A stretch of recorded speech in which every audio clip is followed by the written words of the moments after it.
Olá, meus alunos, tudo bem com vocês? Saudades, faz tempo que a gente não se fala, né? E saudades dos nossos debates, das nossas conversas, das nossas risadas, né? Mas o mundo deu uma guinada, deu uma viravolta aí. E eu espero que, passado tudo essa loucura que nós estamos vivendo, algumas coisas boas apareçam. Nós podemos tirar alguma lição de tudo isso que está acontecendo, né? Mas eu tenho certeza que o mundo não vai ser o mesmo, né? Não pode ser o mesmo, né? Hoje nós estamos vendo coisas que seriam impensáveis um tempo atrás, né? Mas, de qualquer forma, eu quero dar alguns recados para vocês, tá? Eu vou disponibilizar essa aula no Drive, eu vou mandar hoje, espero que amanhã já esteja disponível para vocês, com a ajuda aí das minhas coordenadoras, queridas. Ontem eu não passei muito bem, mas eu estou bem hoje e eu estou fazendo as aulas e realmente é muito difícil ficar falando com vocês por meios eletrônicos, não é o ideal, mas é o que se tem para o momento, né? Então, quem mandou o trabalho, aquele trabalho que eu havia pedido lá anteriormente, não tem problema algum. Eu vou repetir aqui, apesar que eu já falei com algumas representantes de sala, mas eu estou contactando essas pessoas, mas vocês enviem para o meu e-mail, você já tem esse e-mail. Se alguém tiver alguma dúvida, pode me contactar pelo WhatsApp, é o 988670041, tá? Que fica específico só para isso, para a gente contactar, se falar. Mande o trabalho e a atividade que eu vou pedir hoje, mande para o e-mail. Né? Então eu vou dar uma aula hoje e vocês anotem no caderno que vocês entenderam, uma síntese pequena do entendimento da aula de hoje. Vocês mandem para o meu e-mail, tá? Quem não mandou trabalho ainda, por gentileza, envie, porque até o dia 20 eu tenho que fechar esse primeiro bimestre, por volta do dia 20, tá? Então eu preciso desse trabalho e dessa síntese para poder dar uma nota para vocês, ok? Tudo bem?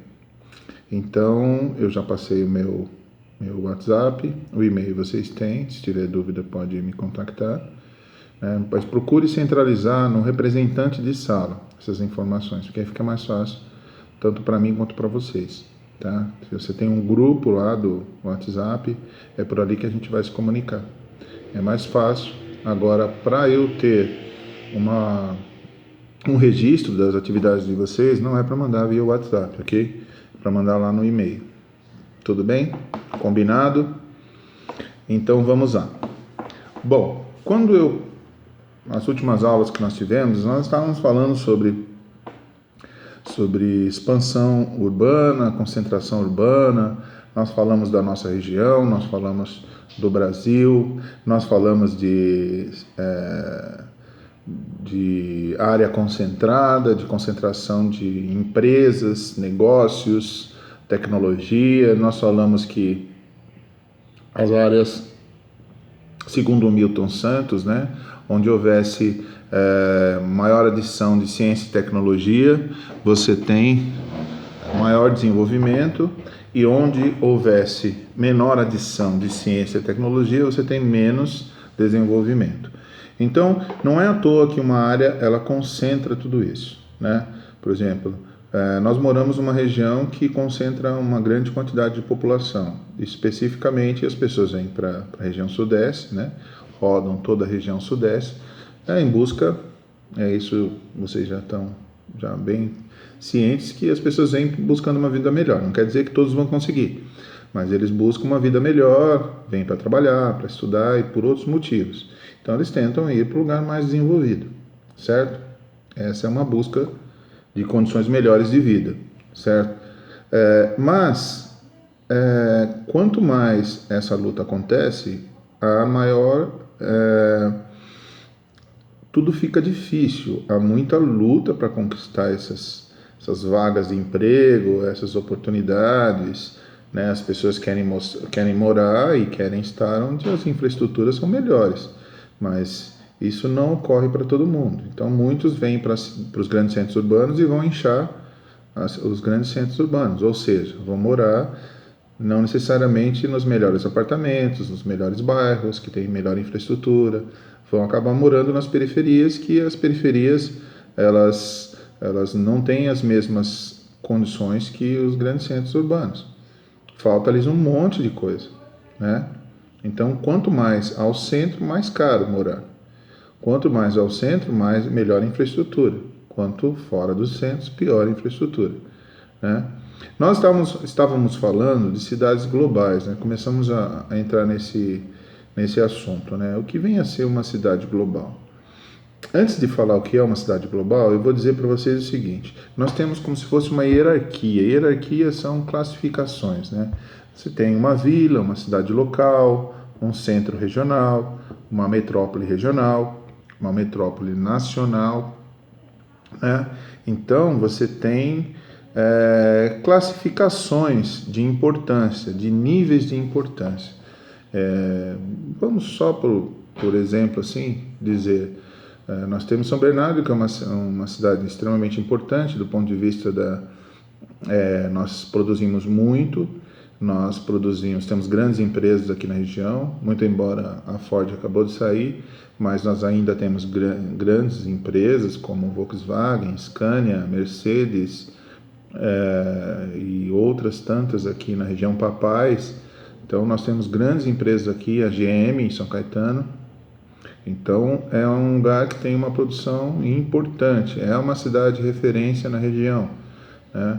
E nós temos aí, vamos dizer assim, se nós fôssemos colocar uma hierarquia, São Paulo, depois Estado de São Paulo.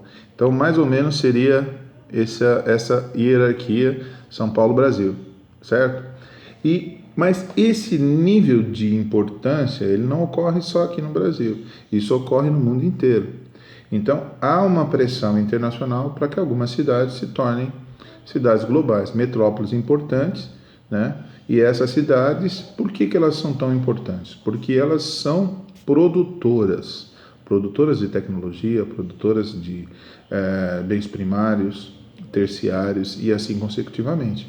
Então, essas cidades, eles recebem esse nome, esse rótulo, digamos assim, cidade global, por quê? Porque ela tem contato com o mundo inteiro. Se nós fôssemos citar um exemplo mais claro disso, seria São Paulo. Mas havia uma pressão para que São Paulo se tornasse isso. Então, é bom e ruim ser uma cidade global. Por quê?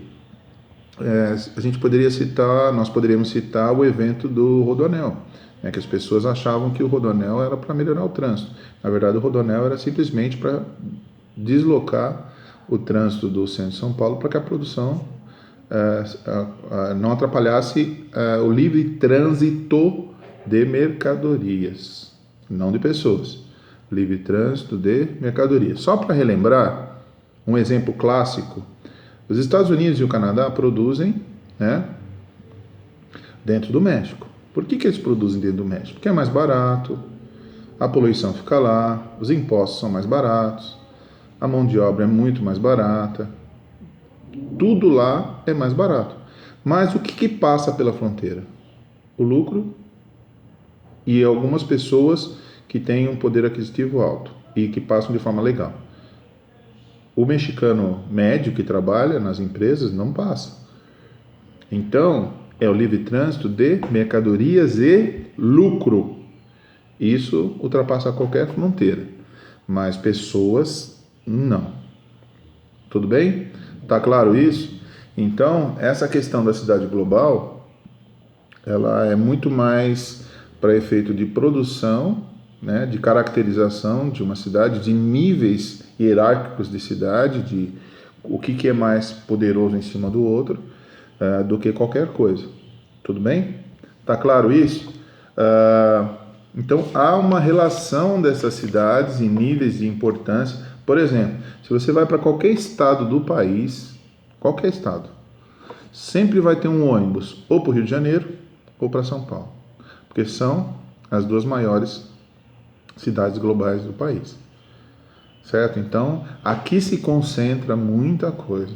Se concentra os bancos internacionais, as empresas internacionais, as embaixadas internacionais, escritório de grandes empresas, melhor estrada do país, Bandeirantes.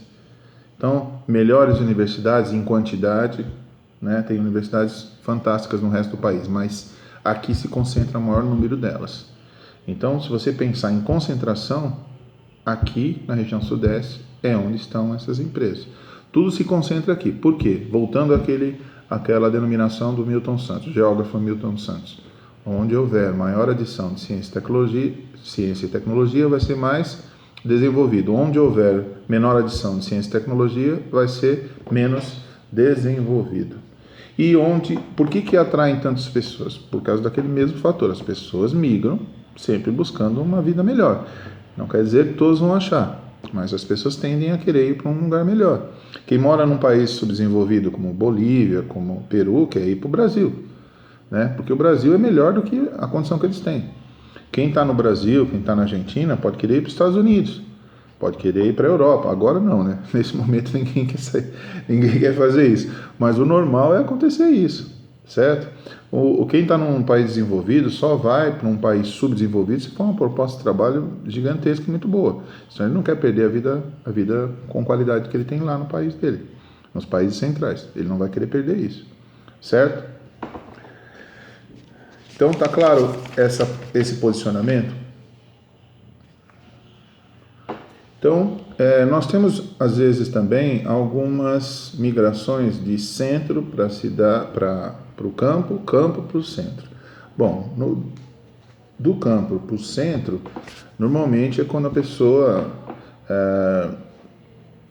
vem, faz faculdade, quer uma vida melhor, está em busca, às vezes o pai e a mãe trabalham no meio rural, né? E eles querem conquistar uma vida melhor. Vou citar um exemplo aqui, claro. Tem um professor aí que vocês conhecem, um tal de Aguilera. Ele veio de uma cidadezinha do interior. Ele passou no concurso e veio trabalhar aqui em São Paulo. Ele veio de uma realidade completamente diferente daqui. Ele se adaptou, obviamente. Mas o Aguilera, ele morava numa cidade do interior a muitas horas de distância daqui. A vida dele é completamente diferente da nossa aqui no grande centro urbano. Então, nós temos que ter em mente que também ocorre o contrário. Há a situação em que dos grandes centros urbanos você vai para o meio rural, né? Por quê? Porque também as pessoas, quando se aposentam, às vezes querem ter uma vida mais tranquila, elas acabam indo para o meio rural.